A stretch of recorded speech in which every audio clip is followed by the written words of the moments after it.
Bismillahirrahmanirrahim. Assalamualaikum warahmatullahi wabarakatuh. Innal hamdalillah nahmaduhu wa nasta'inuhu wa nastaghfiruh wa na'udzu billahi min syururi anfusina wa min sayyiati a'malina. May yahdihillahu fala mudilla lahu wa may yudlil fala hadiya lahu. Asyhadu an la ilaha illallah wa asyhadu anna Muhammadan abduhu wa rasuluhu la nabiyya ba'dah. Teman-teman, mari membaca bacaan basmalah untuk membuka presentasi pada kesempatan kali ini. Bismillahirrahmanirrahim. Pertama-tama saya akan memperkenalkan diri saya. Perkenalkan, nama saya Zahdini Maulana Fadilah dari Kode PGSD semester 1 kelas A. Pada kesempatan kali ini saya akan menjelaskan mengenai poster dengan judul Sistem Pernafasan pada Manusia. Organ sistem pernafasan pada manusia. 1. Rongga hidung menyaring udara yang masuk dibantu oleh rambut hidung dan selaput lendir. 2. Faring menyalurkan udara ke laring. 3. Epiglotis mengatur masuknya udara dan makanan. 4. Laring penghubung antara pangkar rongga, mulut, dan trakea. 5. Menyaring udara dengan bantuan rambut getar. 6. Bronkus mengalirkan udara ke paru-paru. Bronkus ini percabangan yang menghubungkan antara trakea dengan paru-paru kanan dan paru-paru kiri. 7. Bronkiolus menyalurkan udara dari bronkus ke alveolus. 8. Alveolus tempat pertukaran oksigen dan karbon dioksida. Alveolus berupa gelembung paru-paru yang di dalamnya terdapat pembuluh darah. 9. Diafragma, proses menarik dan mengeluarkan nafas. 10. Paru-paru, organ utama pernafasan manusia. Cara kerja sistem pernafasan pada manusia. Ketika menarik nafas disebut dengan inspirasi atau inhalasi. Diafragma dan otot-otot di antara tulang rusuk akan berkontraksi dan meluaskan rongga dada sehingga paru-paru bisa mengembang dan terisi udara.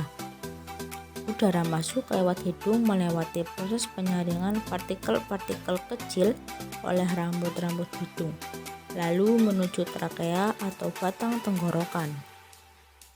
Udara dari trakea masuk ke paru-paru melewati serangkaian cabang di paru-paru yang disebut dengan bronkus dan bronkiolus, kemudian berujung di alveolus. Ketika udara mencapai alveolus, terjadi pertukaran antara oksigen dan karbon dioksida pada pembuluh darah kecil bernama kapiler.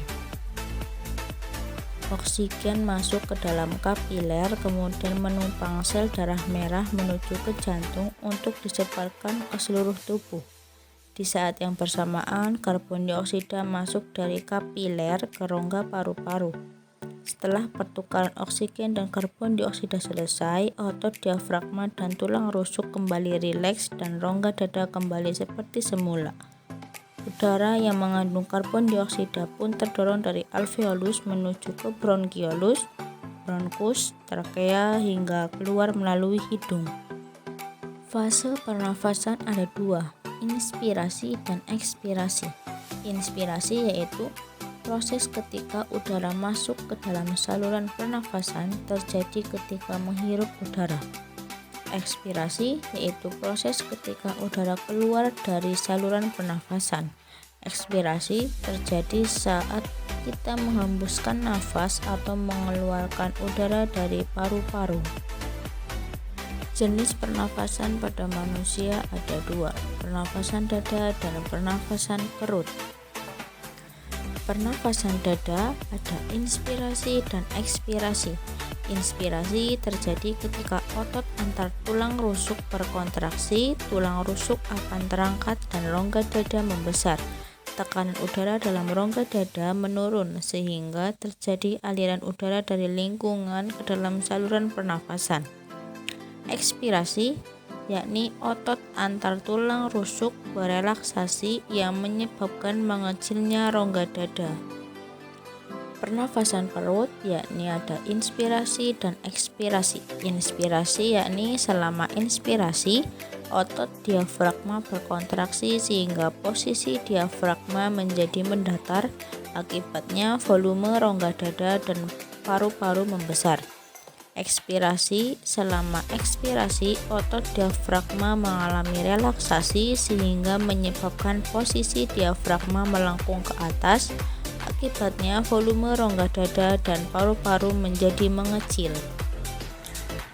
Kesimpulannya dari presentasi yang saya sampaikan, sistem pernafasan pada manusia memang cukup sederhana, namun di balik satu hembusan nafas terdapat kerjasama antar organ yang cukup rumit guna mendapatkan oksigen